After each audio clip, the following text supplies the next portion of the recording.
My name is Joe, and I'm going to give you a talk today that's a little bit about my personal opinion on creative work and developing creative for the web and beyond. And I'm also going to give a bunch of Dr. Seuss references, because I think philosophically it's one of the strongest paradigms we can use. Google has an incredible creative canvas today. We're looking at lots of things like augmented reality and machine learning and so on. And my team is responsible for taking those new products that Google is building and coming up with use cases and meaningful real-world applications for those technologies outside of their literal use cases. So we very much partner with external companies, be it big global brands or small local charities or whatever is applicable, and try and find ways of bringing that technology to life in new and meaningful ways that ultimately positively impacts culture. Creativity loves constraints. We wanted to create something for AI Summit that was held, Artificial Intelligence Summit, that was held a couple of weeks back in Shanghai. And we were looking at what we could do with Google China in general and what we could do with artificial intelligence in the country. And they said, well, in 25 days, we've got a conference. Can you build something for that? And that was a big constraint. So we thought, all right, well, maybe, what could we do? And we thought maybe it would be nice to have something that felt very Chinese and very of China. So we created this little project called Shadow Play. And with all of the work we're doing, at the very start, it's just an idea, it's just a hypothesis. It's like, could we use like traditional shadow? Oh, that's quite good, I've got a real shadow there. Like proper sort of traditional shadow kind of shape making with your hand, and use machine learning to transform that into a real kind of animal and have that animate and create this beautiful scene. So we had this hypothesis, and working really fast over 25 days with some really awesome partners over in China, we built this system and exhibited it at the AI Summit, whereby you had a booth, it had a light, you made a little dog shape, for example, represented the 12 different animals in the zodiac, and it created this beautiful experience where those animals came to life and animated. And it was a really meaningful experience for Chinese people because it's something very meaningful and something very traditional, but it had this wonderful kind of new tech spin on it that really brought it to life in a new and interesting way. So we're super proud of that, and we did it very quick. It's not always ideal to have such a restriction, but in this case, it gave life to a real kind of quick and inspiring, like, creative sprint that ultimately I think was super successful, and we're going to be exhibiting this in Taiwan and in Hong Kong next week as well, which is awesome. So this is what my team is doing. It's very much trying to imagine what you could do, right? Trying to imagine something that has maybe never been done before, and really having the passion and the drive and building the right team around you to make it come to life. And I think that's a really important way of thinking about the world, like not fantasy as in something impossible, but finding that real nice space between something that we believe, because our knowledge of Google product and Google engineering and Google tech, that it can be done, but it hasn't been done before, but it kind of could probably work in that amount of time, maybe. And this is this beautiful sweet spot where we're able to come up with things that have never been done before, but totally are doable and totally are meaningful to people. Another example of the type of stuff we're trying to imagine is in Singapore. This is 3 years ago now at the Art Science Museum. We made an experience called Into the Wild, whereby we ported 1,000 square meters of the Sumatran rainforest and overlaid it in augmented reality over the Art Science Museum. So I think I'm right in saying it's still the world's biggest AR installation, and we've had thousands and thousands of visitors over the last 3 years, and it's a real testament to the experience that even though the tech is kind of old, it still exists today, they're still using it today, and people still visit it.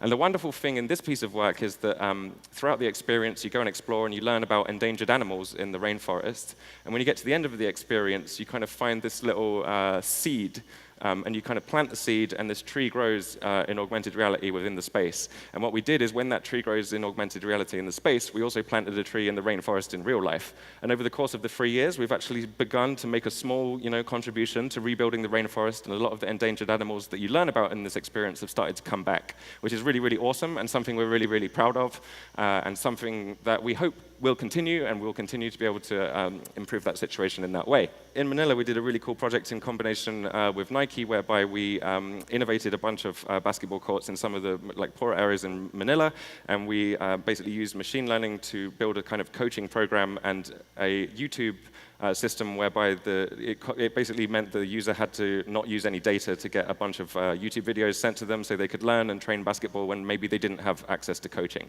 So we're trying to find all these different spaces where we can kind of do something good in the world, but have some kind of cool tech in the middle of it as well. And I think the thing that's really interesting about all this stuff is it can be really fun, and I think it should be really fun. It should be like the most exciting project that we're working on at any given time. But the key is you have to know how. So it's not just the latest shiny pieces of technology applied to any random use case. We really believe that when Zoo, my team, is doing a project with a partner, it should only be able to exist because of Zoo. It should only be able to be a combination between Google and that partner. And it should always have this kind of component of good as well. So it's all about really understanding, deeply understanding users, deeply understanding businesses and business challenges, and deeply understanding the technology and finding the right fit between those three things, right? One real important thing about creative work is you have to really, really care. You have to really, really give a damn about what you're doing, and you have to have that passion and that vision to drive through, because there's 1,000 reasons why a thing can't happen, and especially when you're explaining something that maybe doesn't make a huge amount of sense to someone who's maybe a sort of 60-year-old marketing director who's never heard of the technology that you're talking about. You have to really, really, really care, and you have to really fight against some quite boring marketing briefs. You have to fight against a lot of restriction. I'm sure a lot of people in this room are real familiar with that. But unless you do it, unless you really do that every single day and bring your baseball bat like this guy, like, it's not going to happen. Nothing will happen. Everything will maintain the status quo, and we won't get anywhere. So I think a really nice example of that is a project we did recently with Unilever in Indonesia. So super quickly, the original brief is for Rexona Deodorant, right? So they're like, oh, we've got this new deodorant and people can move more. So, you know, what can we do for that? And the point is, the world doesn't need another sort of dance competition whereby you dance loads and you end up sweating or something like that. So we asked the question back, you know, what's the point of this? What do we want to do with this? And we really started to interrogate this concept of movement. And in Jakarta especially, the city infrastructurally is really difficult. It's really difficult for people to actually move around in the city. Manila's similar for the traffic, you know, this kind of situation. Not just the roads, but also like the pavements and indoors, everything like that is kind of not necessarily a perfect situation. And especially for someone who is, for example, in a wheelchair or doesn't have complete like physical freedom, is in some way like has some restriction of some description. So we started to look at accessibility in the city, and we built this real nice, simple assistant that ultimately just helped people that maybe, for example, were in a wheelchair navigate the city better. So it told them routes they could take where the pavement was smooth. It told them restaurants that had ramps, and so on and so forth. So this really nice, like, accessible kind of angle, and we suddenly turned their original brief about movement in a kind of superficial way into this much more meaningful thing about movement that actually improved the lives of thousands of people within the city. And the really cool thing about this was we launched it earlier this year, and people started to get on board. Like, we actually made a movement for movement. And the Unilever team partnered with Grab, and Grab at the same time were basically starting to think about this same kind of sort of territory, and they, in partnership with our project, released, I think it was 1,000 Grab taxis that were built to facilitate disabled access, and trained all the drivers to deal with those customers and understand how to like interact with them and the help that they needed in order to help them better navigate the city. And this is a platform we're continuing to grow. We're finding a bunch of smart screens that people can use to navigate in real time around the city, in situ, and so on and so forth. So we've turned this thing into something so much more than perhaps it would have been if we would have followed the literal brief in the first place. And this is about that passion. This is about bringing the baseball bat and saying, are you asking the right question? Can we do something more? Can we do something more meaningful? Now, the problem with doing that is ultimately it maybe upsets the status quo. It's very easy for people to say no to that. It's very easy at the same time for people to say no to things that they don't understand, as I've kind of already said. And there's a number of ways that I think we're trying to learn how to resolve that. So with tech especially, something that's really, really important is prototyping and pretotyping. So finding ways of explaining the thing you mean, even though you can't prove it right now, what can I do to make you kind of get what my vision is? And this project is a great example of kind of how we did that. So this is a project that we did with Glee Code. And Glee Code makes Pocky. So I think you guys can, I think that's available here. It's available across a lot of Southeast Asia. They're the kind of chocolate biscuits like this, right? And their brief to us was pretty loose. They're like, our role is to make kids smile, end of brief.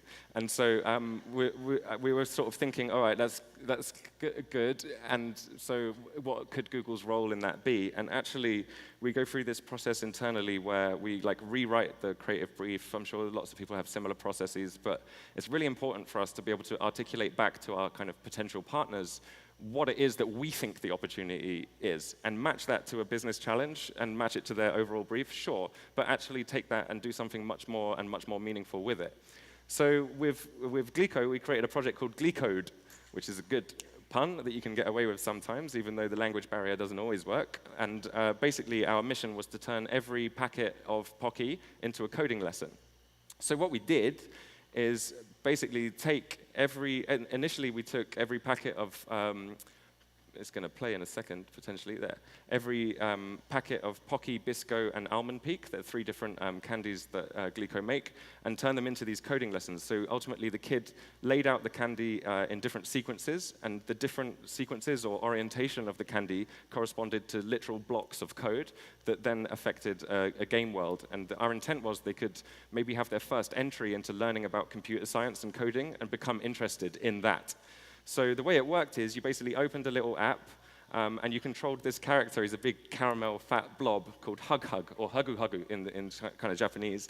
And you laid the candy out, like I said, a Pocky facing right moved him right, up moved him up, and right moved him right. And it got increasingly complicated as the game went on. So there's loads of different obstacles within the game world that you had to navigate. You had to work out how to make him jump and how to make him like repeat actions and so on and so forth. But we taught the fundamentals of computer science, which is about sequences and loops and if statements. And the kids loved it. They go in there, they've got their sort of tray out, they've got all their candy here, they're playing with it, they're kind of eating it, they're sharing with their friends, but they're also learning as they're doing it, and this is a really, really cool thing to see.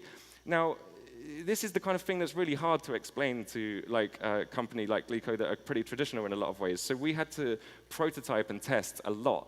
3 main phases to that. On the one hand, we 3D printed a bunch of shapes and used a mobile app to identify what shape it was, like square, triangle, circle, just to prove that that bit worked. And then on the other hand, my team it was really fun couple of days, actually. We basically bought all the products that Glee Code made in Japan and had them on a massive table and tested loads of stuff out. So there's some cheese triangle things. They weren't very good to use because you got bits of cheese all over you and it was a little bit too messy. But we started to find different things, like actually when you put them together, they kind of tessellated and it made a pattern, and our hypothesis was maybe this one works. And we found that Pocky actually was the best because it had the different orientations. You could break it in half and you could basically use the directions in that way and create these loop statements. We tested it with a bunch of kids. They loved it. They spent hours doing it. There's like 60 levels of it. I can only get to like level 54 or something because it gets real difficult. But the kids play it for hours and hours and hours every time we get them to test it. And it's wonderful to see that stuff really working. I think one of the bad things about this line of work and these kind of tech pieces is it's so often made superficially or made for the case study or made for the awards show, and it doesn't really work. And I personally think it's a massive shame because so many of those ideas are awesome. But the hard bit is actually making it real and making it work and getting it into people's hands. And I personally feel that when someone makes it as a kind of spoof or as a scam, it kills that idea because now no one else can do it because it's already been done, even though it hasn't. And I think I really advocate, in general, this principle of user testing and making sure that stuff really works and is really authentic and is really right. Because if we're not doing that, what's the point? What are we doing? Anyway, that's my personal thing. So then we tested it a whole bunch, and we're really, really proud because the kids really, really genuinely learned. And this process going through with the client took like a year, 2 years maybe, till they really got it and really believed it. At the start, they were kind of like, yeah, okay, carry on, sort of thing.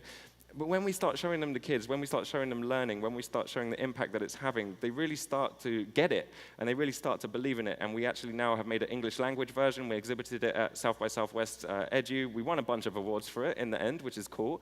But more importantly, like, we were able to get the attention of the Japanese government. So the original insight for this idea was that computer science, or like these basics of programming, wasn't going to be fundamental or mandatory to be taught in the Japanese curriculum until 2020, right? And this to us just felt like a very long way away. Of course, there's a bunch of bureaucracy and red tape and so on and so forth, like restricting that. But we thought, surely there's a better way and a quicker way that we can get that into the hands of kids, because we need them to be excited about computer science, because this is the next generation of people that are going to hopefully continue to affect and positively impact the world, and this is one of the best tools they have with which to do that. So we worked with the government, and this is Takiichi-san, who's the Minister for Internal Communication and Affairs or something, but ultimately she's like the person in the Japanese government for education. And she granted this project a special grant to be taught in schools and integrated into the national curriculum this year in 2018, which means that it's basically being taught across schools all across the country, which is wicked. And it's the same thing, right? It comes from this small little techie, thank you for the applause, thank you. So it comes from this small little techie thing that's a kind of little innovation piece, but ultimately it's having a massive impact and it grows. It's not what it is right here. It's not the sketch on the napkin. It's what it can become. And having that vision and that belief and finding people and partners that have that vision and share that vision and can trust that that thing can become something so much bigger, is really important and rare. And ultimately, when you find that, I think you can make these beautiful things come to life and hopefully impact a generation in a really meaningful way. So the last thing I want to leave you with, I have no idea what my time is like or what time we're on, but the last thing I want to leave you with is just a thought kind of based on that previous example, which is, again, Dr. Z's quote. He says, "Today was good, today was fun, tomorrow is another one."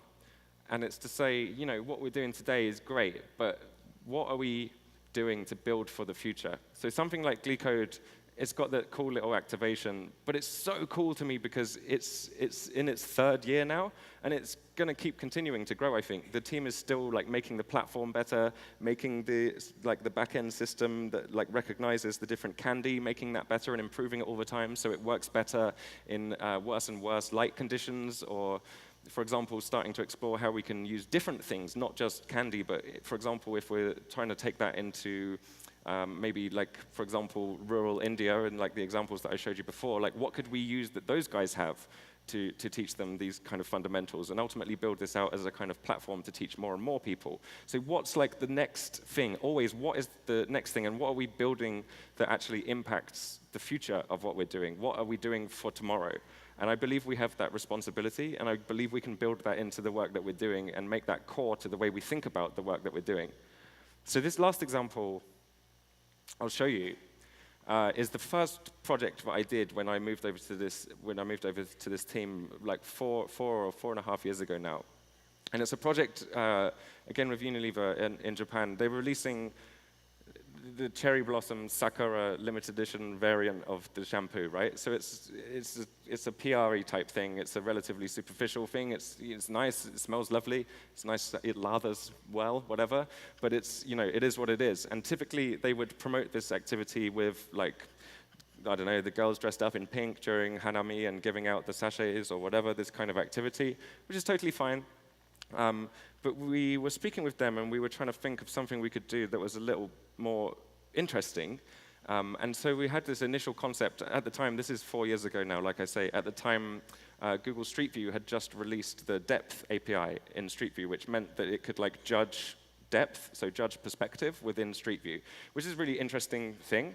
And this is what we're always doing, finding out the new innovations that Google is making and working out what can we do with that. So we realized that you could basically put yourself anywhere in the world, like Times Square in the example, or Arc de Triomphe in Paris, and transform that scene into a cherry blossom scene. That's it. So it just makes it look really nice and beautiful. It had some nice music play. You could like save the image and share it with your friends. And Japanese people were like finding their hometown or the school they went to when they were a kid and making these scenes and sharing them. And it was wonderful. It was cool. It was good. And we kind of thought, all right, that was wicked. Like that was the first project the team had managed to do in Japan kind of ever. So it was a big win for us in one sense. But our question to ourselves was like, oh, okay, so that was that. Like, why are we doing that? You know, what's the point? And we started to ask ourselves the question, could we bring that into the real world? Like, what could we do to actually not just make these virtual scenes, but actually make Japan more beautiful or find places that needed to be made more beautiful? So we started working with a bunch of local schools and education board in Rikuzen, Takata, and some of the Tohoku region area where the tsunami hit back in 2011. And a lot of those areas are kind of rebuilding and re-beautifying the area. It's not just infrastructurally, but also aesthetically important to make people feel good, you know, make the place look nicer and make the place a nicer place to kind of live and be. And we were working with those guys through another sort of charity that we were partnering with at the time, but we found like it to be an incredibly humbling experience to work with these people that are so passionate about making their place beautiful again. And we thought like there's definitely something so much more that we could be doing here that we're really not.